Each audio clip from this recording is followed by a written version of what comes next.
Well, good evening, good morning, good afternoon, good night, whenever you're watching this program, and welcome to another scintillating episode of Porch Talk. I, of course, am the one and only, thank goodness, Paul W. Marino, and my compadre here to my left and your right is Eugene Michaelenko. And Joanne, I hate to be the one to have to tell you this, you forgot to turn on the speaker out here. So if and when we get a phone call, we won't be able to hear it. So we are doing our pre-Halloween show, and we have something special in mind for Halloween. I'm going to come out dressed as myself because I can't think of anything scarier. I'll be a cowboy. No, I won't. Yeah, okay.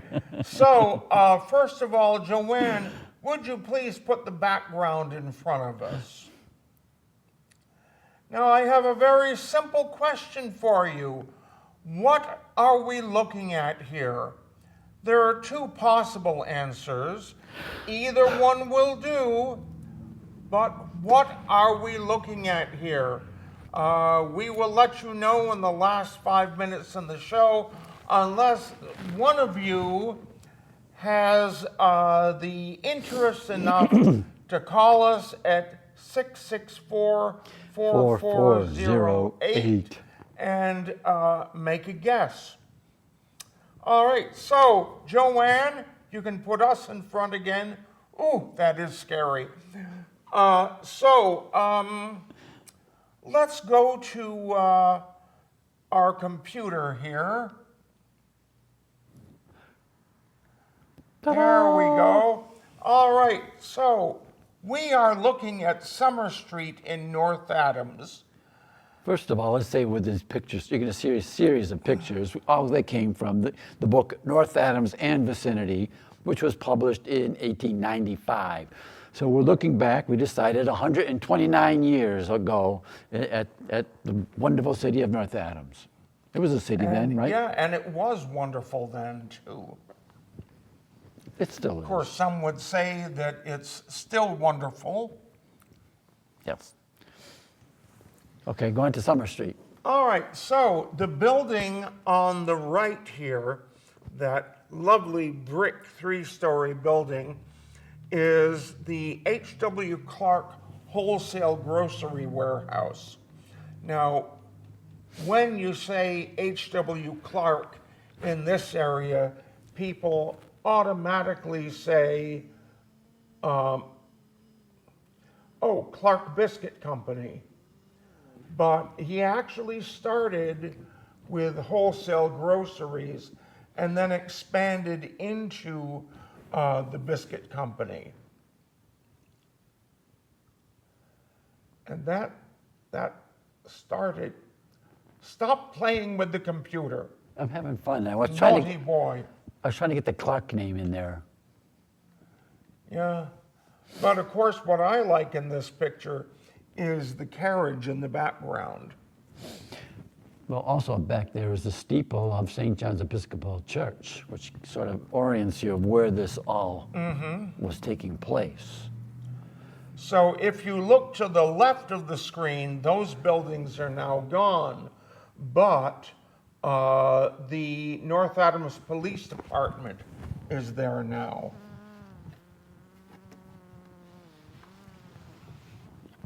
And I have a neat story about the old building. It was behind the firehouse. The firehouse is about where it's always been. And the police department was originally behind it.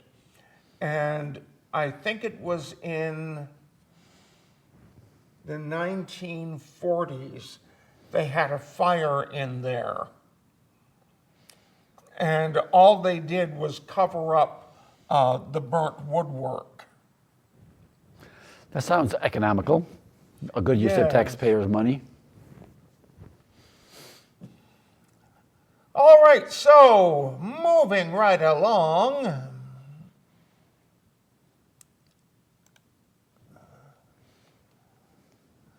All right.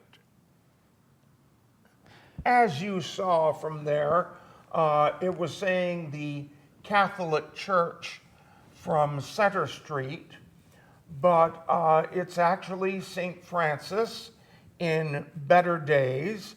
And to the right of it, up on the hill, you can see Drury Academy.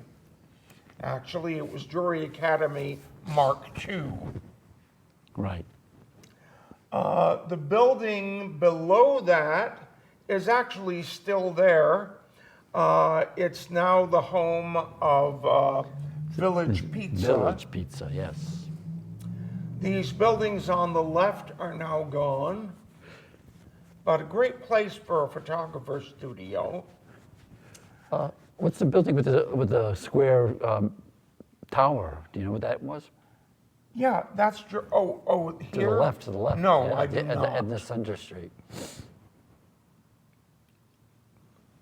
It looks important. Yeah, it does. Great. Now I have to look that up. I know. Thanks a lot. I'll keep you busy.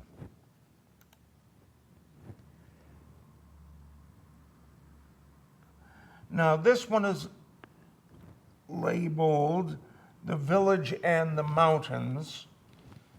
I think, yeah, I think it's Cliff Street. And that's could be and Cliff. Windsor Printworks. Can you see Drury?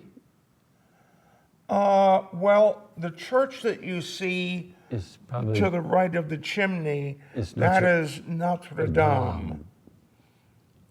So I think So I'm thinking we might be looking down Union Street.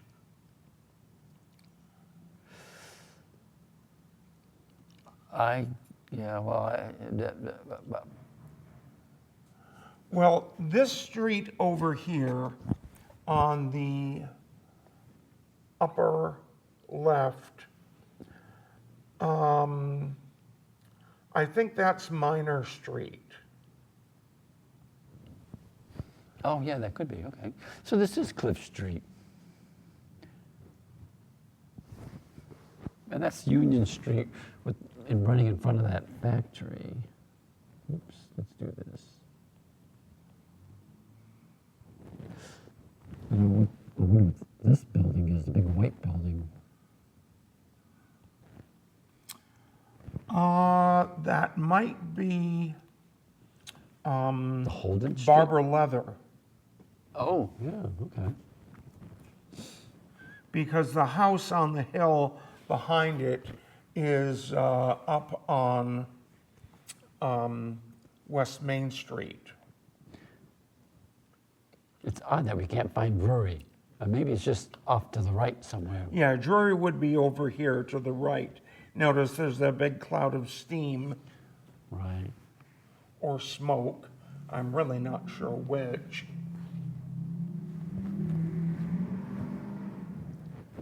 But it's a great shot of them in the valley and the mountains. That Mount Grey Lake is nowhere near there, right? That looks like Mount Fitch, and that looks like Ragged Mountain. Or Mount, yeah.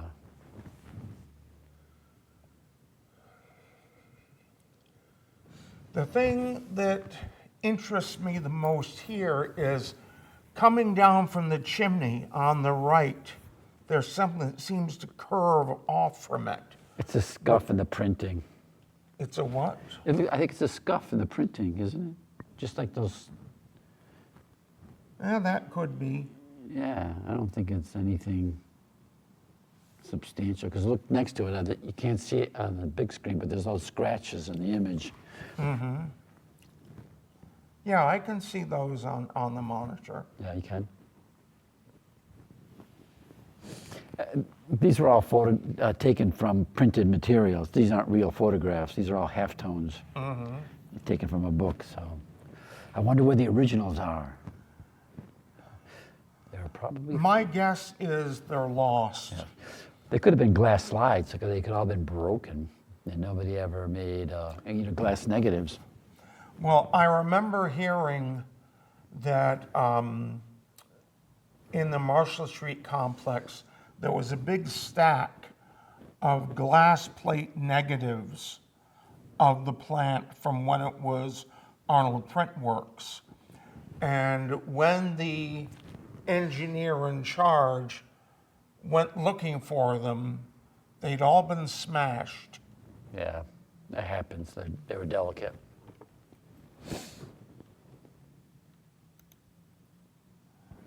All right, this is Main Street, and I'm guessing we are a little down from Bank Street, because this building here in the upper background, oh, actually, I think we're further up, because that would be the, Well, do you think that's a congregational church? yeah, the church steeple? is, but I'm looking at the buildings in the foreground. Yeah. That, I think, is the Davenport block. Is that what it was called? Yeah. I remember there was a store named Pizzi's that was farther up the Yeah, I dimly remember closer to Pizzi's. Church Street, or Ashland Street, I should say. Yeah, when this photo was taken, Dr. Davenport and his family would have been living on the third floor of the Davenport block. I like how these guys are dressed, though. Look at he's got buttons on his suit coat and wearing derbies. Mm-hmm. I can only imagine what they're looking at in the bulletin board. Maybe the Well, of course, in those days, a bulletin board would have been a terrific way of getting news around. Right. I'm not sure that the Transcript was a daily paper yet. I know that during the Civil War, we had two newspapers. One was the Hoosick Valley News, and the other was the Transcript. And yeah, as I say, they were both weeklies. I like the trees, too. They got a nice row of trees. That's something I miss from Church Street. We used to have trees there, and when the old ones were cut down, they didn't bother replacing them. And there's a great little light fixture there, too. Oh, yes. And they probably had to light that by hand. Or maybe it was gasified by then. Maybe they had gas pumped to it. But they still had to light it. Yeah, it didn't go on by itself. The old lamp lighter came around. Yes, indeed.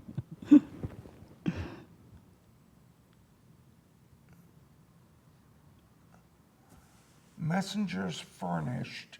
Oh, I wish I could read that sign there across the top. Yeah, what does that mean, messengers furnished? You think it's a telegram station or a telegram? Telegraph?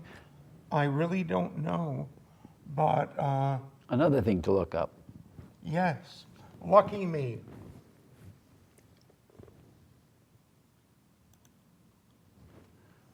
Okay, now this says North Adams Center, so we are looking at it about from High Street? Coca-Cola Ledge. Oh, really? Yeah. Well, actually, no, I don't think Coca-Cola Ledge. How about High Street, or just above Yeah, High Street? High Street is a definite possibility, because this is Main Street down here.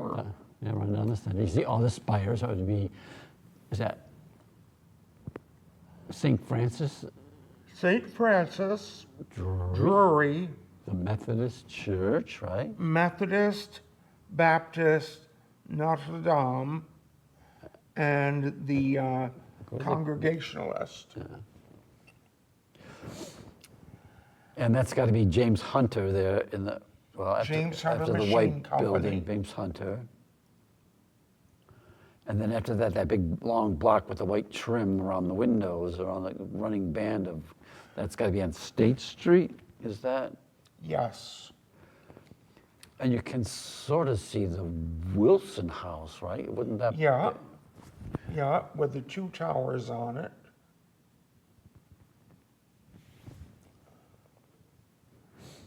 And this building that's just in front of it, it's a little bit lower than the Wilson House. That is the Sullivan Block, North Adams' first six-story building. Oh, And I remember this building here. They had novelties in there. oh. Whoopee cushions.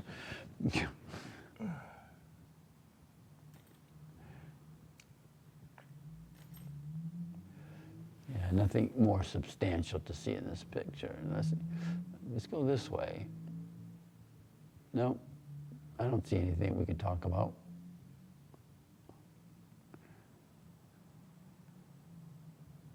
Do we see railroad tracks? No. No, I think I see the bridge. You see that little Yes, arch? you The do. bridge over the Hoosick. That's West Main Street. all right, this is Main Street. And on your left is the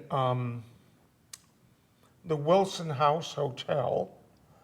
Past that is the Blackington Block, which at that time, excuse me, had a cupola. And that's where, I can't say it, Ramunto's is now? Yes, It was the Boston store for years. And the Dowland Block isn't there yet? The Dowland Block is where the Hoosick Bank would, well, the building here, the next tall building you see, that should be the Hoosick Bank. And the Dowland Block was built next to that. So, no, I don't think it's here yet. That probably went up in the next decade.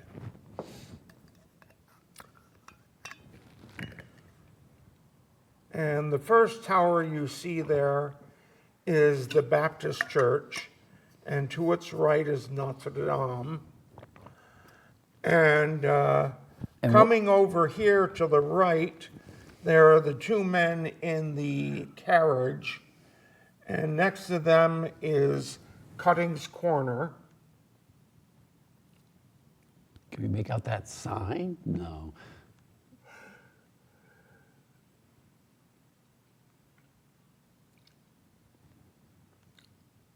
Enlarging doesn't help.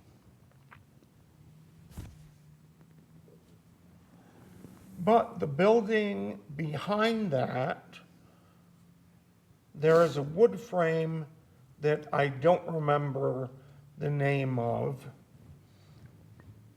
but there is another brick structure which was directly opposite Holden Street, and that was the, oh drat, I can't think of his name now. But there was another famous block there, the Burlingame Block. Oh, Burlingame, yeah. That was one of two buildings that had a carriage passage through the building. Oh, to get to the other side. In Burlingame, they were pharmacy? No, I believe they were hardware. Oh, okay. So they probably sold drugs and hardware. That used to be, that used to sell them. Now, Cuttings, that later on, people might know that as Robert's Company. That's Yes. where Robert's Company went, and then Urban Renewal pushed them to the other side of the street. I remember that Robert's Company as a child.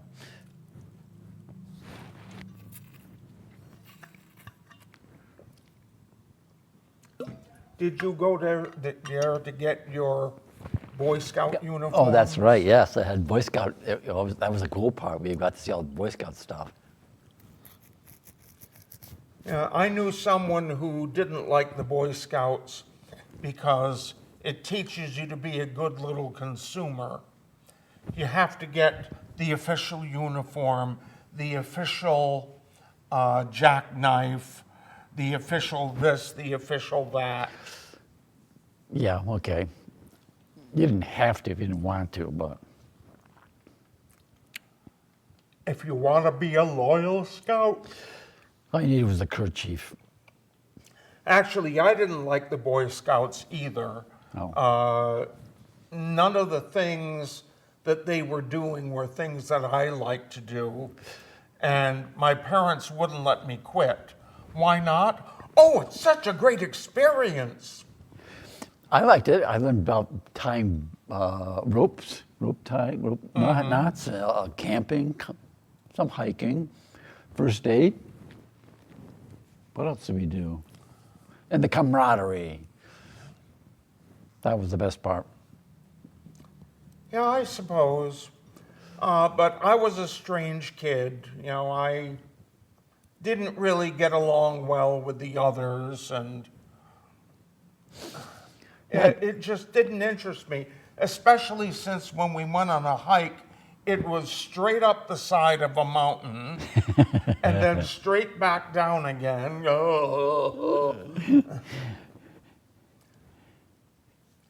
And I realized there isn't too much else that you can do in this area for a hike. But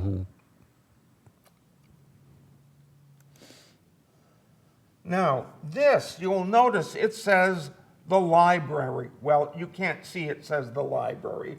Oh, good, you can't see it anyway. No, you're a naughty boy. Oh, you can't move that.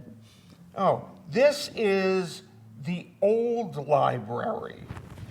When the North Adams Library started, it was a private club. You paid annual dues, and that would allow you to take out books. And in the early 1890s, they decided to go public. And so they bought the old Amasa Richardson mansion, which was this building here, and they moved the library in there. And in 1895, our first mayor, Albert Charles Houghton, bought the Blackington mansion, which is on the other side of the street to the right here. Oh, so this is the corner? From the estate of Blackington's widow. So this is on the corner of East Main and North Church. North Church. Okay, so the Baptist church is to the Actually, to our immediate left. yeah, it's the Baptist church. Okay. However, this building came into semi-prominence in 1899. In 1899 was the second year that President McKinley came to North Adams, and the city put on a parade for him. Not a parade for him to be seen in, but a parade for him to watch. And a caravan of carriages came up Church Street, and at the corner of Pleasant, they were met by Clap's band, members of the North Adams chapter of the Grand Army of the Republic, and members of the North Adams Police Department on horseback, led by Sergeant Frick, who would later become mayor. And they escorted him to Monument Square, where the president and the other dignitaries went up into a Viewing stand? yes, Reviewing thank stand? you, a viewing stand. The veterans marched down to Eagle Street, countermarched and passed in review, and then took seats saved for them in the reviewing stand.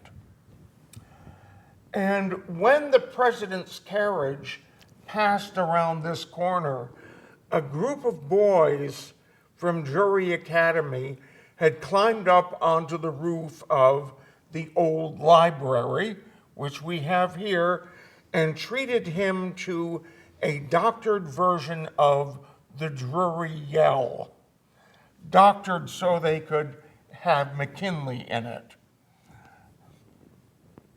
I would give worlds to know what the Drury Yell Oh, was. it's not recorded anywhere? Oh. No, it's not.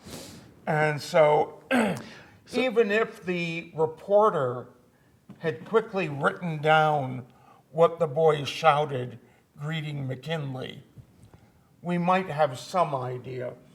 So what happened to this building? Did it get demolished when they put the Methodist church here? No, did they I move believe it it was down Church? demolished before that. The Methodist church is a little further down out of sight. And in the late 30s, I think it was 1938 or 39, it had a fire and it was demolished. And then they built the new church. And this building that you see immediately to the left of the library, I believe that is the old parsonage, which was moved when they built the church. And it is now a dentistry office. Oh, on East Main Street, yeah? No, on North Church. On North Church, okay.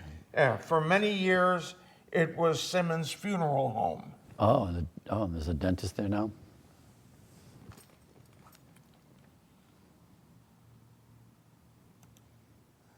All right, the Blackington residence. And as you can see, the old library is still over there.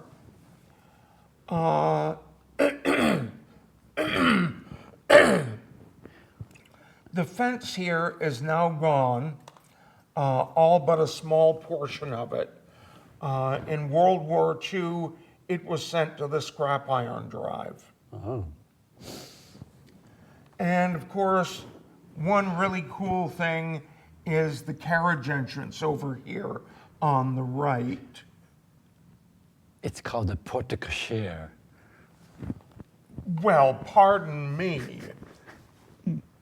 And if you look behind it, you can see the barn, which was actually the Blackington barn. The last thing that was in there was the Cummings stained glass studio. Oh, so that Cummings studio is connected with the Sanford building, not with the one above it? No? Oh. No, they were in the barn. Oh. And it looks over here, you can see the roof of the Methodist church. Yes.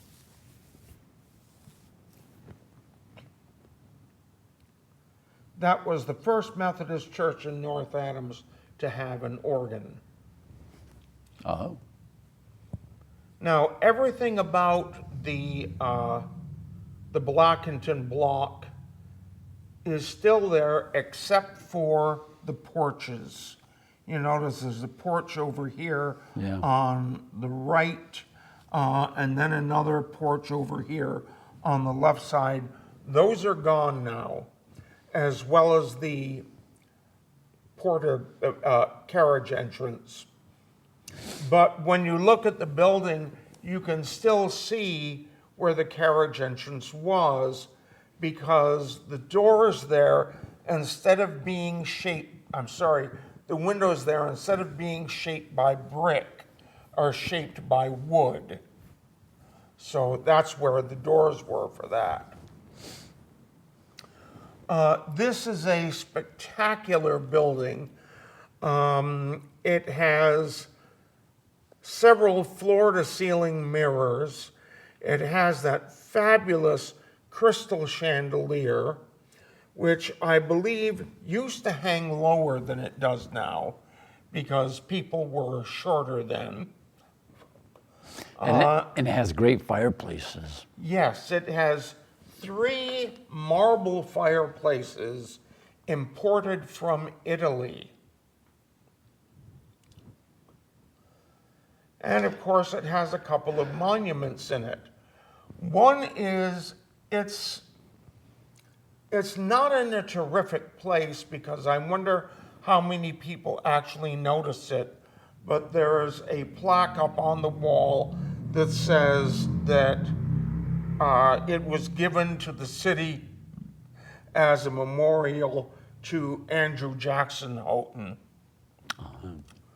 So when they say it's the Houghton Memorial Building, it's not Mayor Houghton that it's honoring, but his brother. Oh. And in the other parlor, over here on the left of the front door, there is, something else that's missing are these pillars to the either side of the stairs. I have no idea when those were taken out. But those original stairs are still there. They're made of brownstone. But at any rate, in this parlor, there is a plaque commemorating John Henry Haynes. John Henry Haynes, yes. The Egyptologist Yeah. or archaeologist. It's more accurate to remember him as the father of archaeological photography. Oh. So he was a photographer. Yes. But he was in charge of the last 2 expeditions to the city of Nippur by the University of Pennsylvania. And how that came about is a story in itself. The second expedition ended with the Dr. Peters, who was in charge of the expedition, and Mr. Haynes being robbed at gunpoint. Ooh, how exciting. And all the other archaeologists were murdered. Now, the thing was, they had 2 tribes that they employed to do the work who were at least as interested in killing each other as they were in getting paid. So after being robbed at gunpoint, Professor Peters returned to Pennsylvania, to Philadelphia and the university, and began working on a book about Nippur. And when it was suggested that he go back to Nippur, he said, impossible, let Haynes handle it alone. So Haynes was out there with his wife trying to keep the workers from killing each other, and he and his wife, and at the same time trying to get them to work. And then they uncovered a cache of, I believe it was 21,000 cuneiform tablets. Now, at this point, we have to give the name of the other archaeologist who was in charge, Hermann Hilprecht. Now, he was German by ancestry, but he was working for the University of Pennsylvania. However, he refused to go out to Nippur because the desert air was bad for his lungs. Oh. And so he stayed in Istanbul, and when word got out that they had discovered this enormous cache, desert air be damned, he drove out to Nippur, took possession of the boxes which had been packed, ready for shipment. 3 days later, he left, and as soon as he got back to civilization, he began declaring that he, and not Haynes, had discovered what they called the Temple Library. Oh, And he told the university that Haynes was incompetent and had him fired. wow. How dramatic. Haynes could not say anything because he had lost his notebooks. He came back to the U.S. in utter defeat, suffering from a series of colorful illnesses he had picked up over there. Plus, he was seriously depressed over what Hilprecht had done. I like this: murder, mental illness, deception, rivalry. Now, in 1910, Hilprecht was the center of a controversial scandal. He had published a book full of pictures of artifacts that he had claimed to discover. And professional archaeologists were coming out of the woodwork, very happy to explain that he had not found a single one of them. He had bought them at various places around the Mediterranean. Haynes could not be there because, I'm sorry, did I say 1910? It was 1905. My apologies.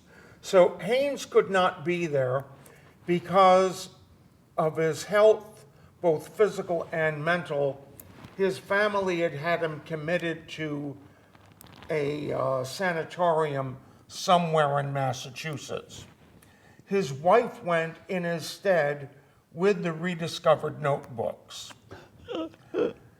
Hilprecht was censured.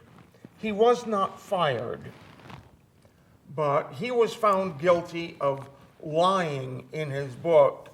And another interesting thing is he used a photograph of the excavation of Nippur for the frontispiece. That photo was taken by Haynes, and it was not credited to him. Oh, this. So Haynes recovered, and he left for California, where he worked for the equivalent of the Internal Revenue Service. And in 1910, two things happened. One was that his wife had died, and he was seriously depressed again. So he came back to North Adams, moved in with his sister on Hall Street, and on his deathbed, he made his first and only public statement about the Hilprecht controversy. And he explained,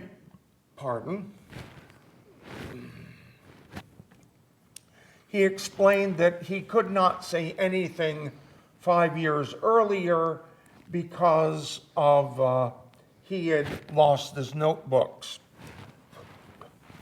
So he died, and he was buried in his sister's lot in Hillside Cemetery under an ordinary headstone.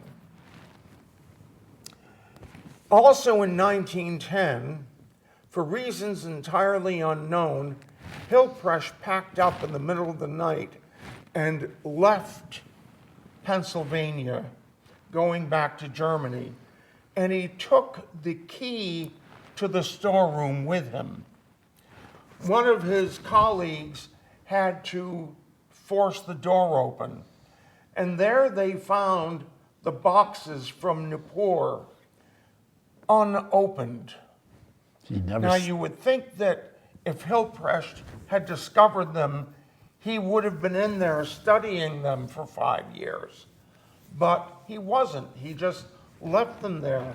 So this turned a new light on who had discovered the tablets. Cuneiform tablets. Thank you. Oh, it's nice to know you're good for something. When I was Right now, I'm channeling your mother. Oh, I always knew you'd be good for something. When I was in college, I took a course in a Bible literature course, and by a Jesuit who could read cuneiform writing. I was impressed with that. Yeah, that's cool. So Haynes was now credited with the discovery of the tablets, and Professor Peters began a campaign to raise money to erect a more suitable monument over Haynes' grave.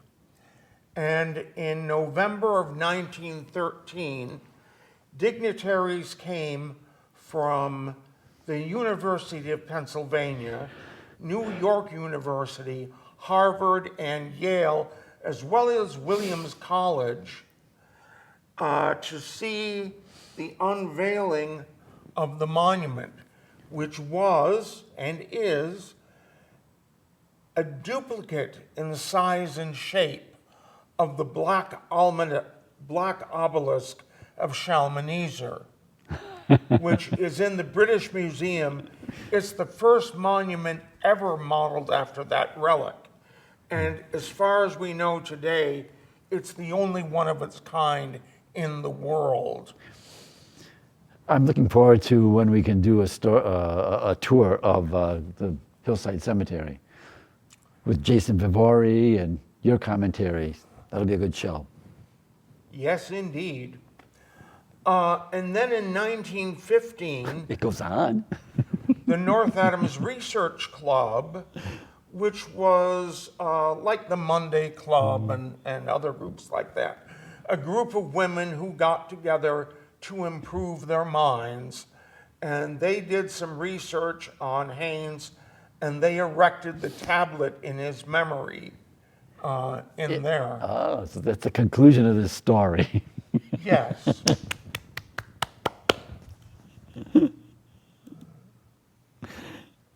Okay, here we are. What the heck, I'll leave it where it is. Yeah, it looks This is Union Depot. This is what they tore down to build the American Legion. Although, of course, where that stood is where their large parking lot is. The Legion itself was built here in the foreground, where you see the carriages waiting. And behind it and to the left is a roundhouse that was built by the, not the Troy and Greenfield, it was the other railroad that came up from Adams. the North Adams Pittsfield Railroad, the Boston and Albany. Boston and Albany. The Troy and Greenfield built another roundhouse, a much larger one that you can't see because it's behind the depot. That's quite the pyramid atop that thing. It's Yes, huge. it is. I'm sorry that I missed that. I've never seen it. Yeah. Yeah, No I would. memory of I that. would love to have seen that, and for that matter, seen the roundhouses and actually in use. There's a great picture of them from with Sledge, Coca-Cola Ledge. I've Yep. seen them. Yeah, I've seen that one. Now, are we standing sort of where Summer Street comes out?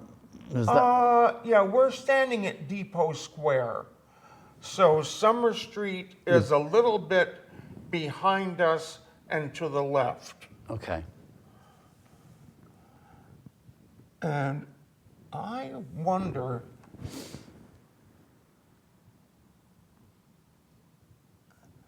well, I was thinking that that might be the building I'm thinking of, but I guess it isn't. And so,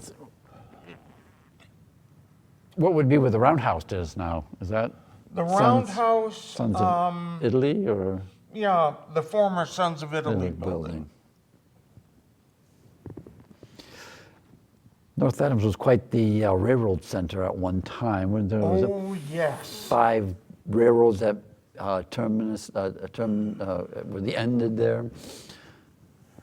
Yeah, when the Hoosick Tunnel was completed, it really put North Adams at a crossroad.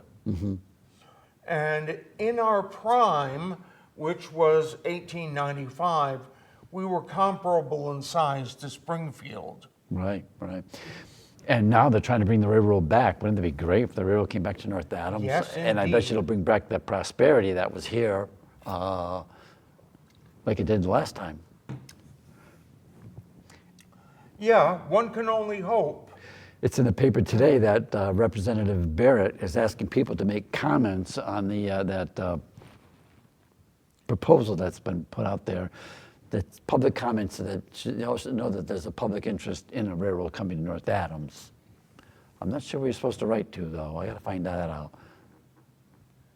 I'm Now, all it'd for be railroads. interesting to see if A, they build the railroad, actually bring it here, and B, if there's enough business here to keep it viable.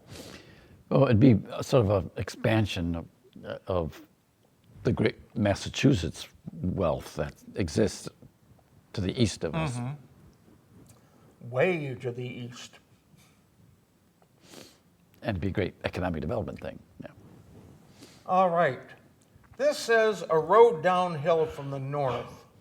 This is actually Houghton Street. I agree. And I can't think of any particular houses to point out, but I think we are up near the Clarksburg line because of the farm over here. This was developed by Mr. Houghton. He bought the Fuller Farm, hence the name Fuller Street, cut it up into lots, built a few houses, and then began selling the lots off. Real estate, that's where the money is. Yes. Now, Mountain View Restaurant would be on top of that hill right there? Or farther north? Further behind us. Okay, and to the farther up right. north. I remember eating there a few times. I only drank there. They had a barber's chair that the owner used to sit in. Ooh.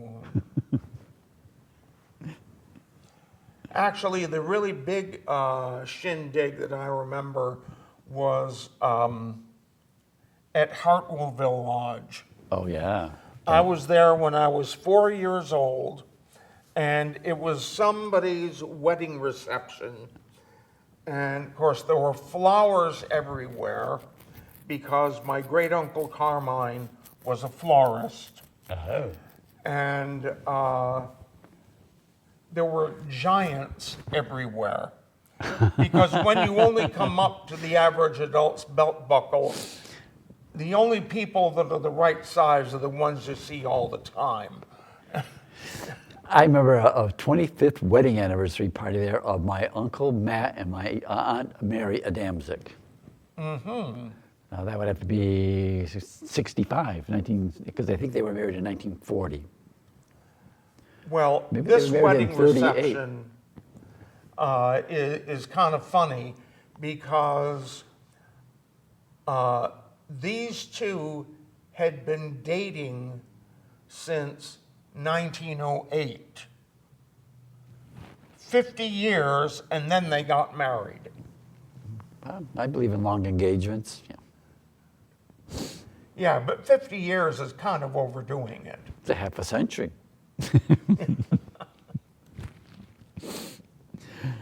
This is All right. this is another mystery picture. That's got to be the Hoosick River, no? Yes, it is. The buildings that you see to the right are what's now Heritage Park. Oh, this is the The freight yard. buildings on the left in the foreground are James Hunter Machine Oh, Company. right, yeah. And so that's the spire of the train station in the distance. Yes, it is. And what you see in the foreground is that is the Furnace Street Railroad crossing.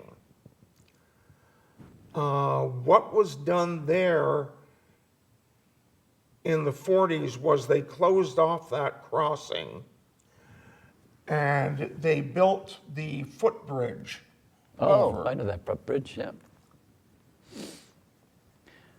So the And only building that's still there is that long building on the right, which has got to be the old North Adams Science Museum, History and Science Museum. No, that's, I think that's building 5. That is still there. All the buildings in Heritage Park are still there. And of course, this line over here is going to building 6. The former home of Northern Berkshire Community TV. That is correct. And it's a shame you can't see it, but that old crane is there. Oh, yeah, right. They have a train Now, there. what yeah. I would like to see happen with that is have it greased up and put back into use. You know, not that we need to have a business there that uses the crane, but a couple times a year, drive a couple trucks over there, one on each side, lift something off of one and put it on the other, Just and as then back again. as a demonstration of its abilities, hey? Yes. And of course, that was all hand operated. Oh, really? Yeah. Yeah, Not you even- turn the crank to raise it up or lower it down.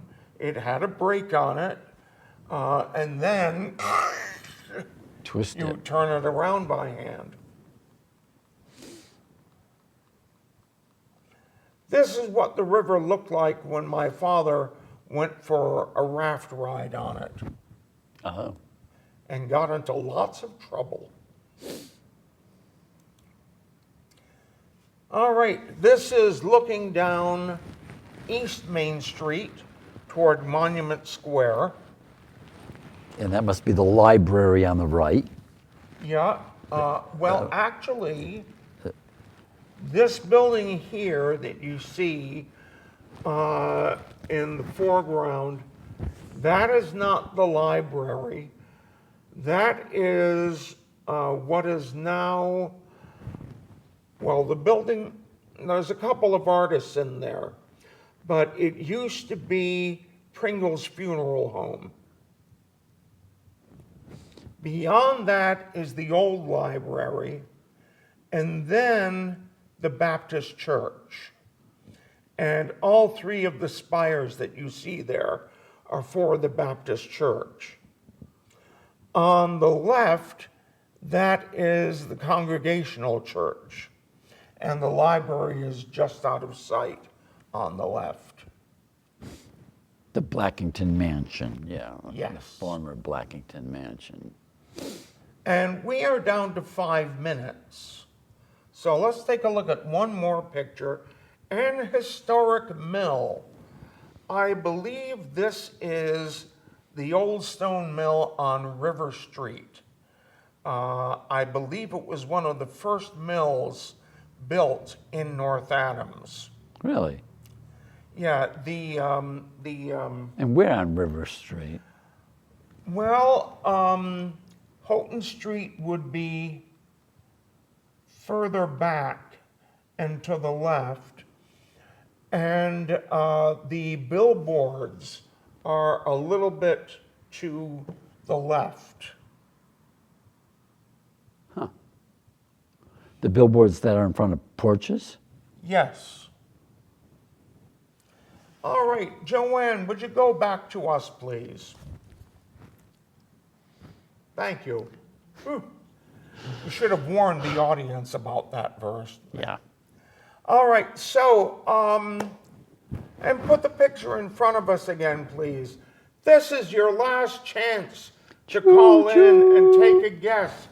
What are we looking at here? Yeah, obviously it's a tunnel. Duh. I have actually been asked if that's the Mohawk Tunnel, if that's the Hoosick Tunnel. And even though the book I got it from labels this as the Hoosick Tunnel, Oh, does it? obviously it's not, because you can see one end from the other. This is the Little Tunnel, also known as Hoosick's baby brother. And, it's called Hoosick's baby brother because of its size. This is only, I think it's 365 feet, compared with the Hoosick Tunnel's 4 3/4 miles. But this is actually Hoosick's big brother. It's older, yeah. Yes. When the tunnel project was begun, it was being built by the Troy and Greenfield Railroad, so they needed a line going from Greenfield to the East Camp, which was simple enough. Here, they needed a line going from Troy into North Adams, which was not as simple because Furnace Hill was in the way, and they had to dig this tunnel through Furnace Hill. Oh. And hence, Hoosick's baby brother, Now, or rather, Hoosick's older brother. Now this goes underneath East Main Street, right? West Main Street. Yes. After you pass K&M Motors. Yes, West Main Street. After you're crossing over this tunnel after K&M Motors. It says there's a bridge there, but it's really only of a portion of a bridge, because there's KM Motors, and then there's a big flat iron block. Right, but they just remodeled it. It looks really great. And between those two, there's a bridge that covers the west portal of the little tunnel. So there's your history lesson for today. Well, one of several. And we have 1 minute to go. Oh my goodness. So we will see you again in 2 weeks for another scintillating episode of Porch Talk, and we're planning to do something really special for Halloween. I'm going to have a blank mask over my face. That'll So be that at interesting least to I'll see. look normal, yes. So, Happy Fall Foliage Festival weekend. amen. Thank you, Joanne, for directing. We love you. Thank you, Joanne. Thank you for watching, all 3 of you. We love you too. I think there's And 4. we will see you again in 2 weeks.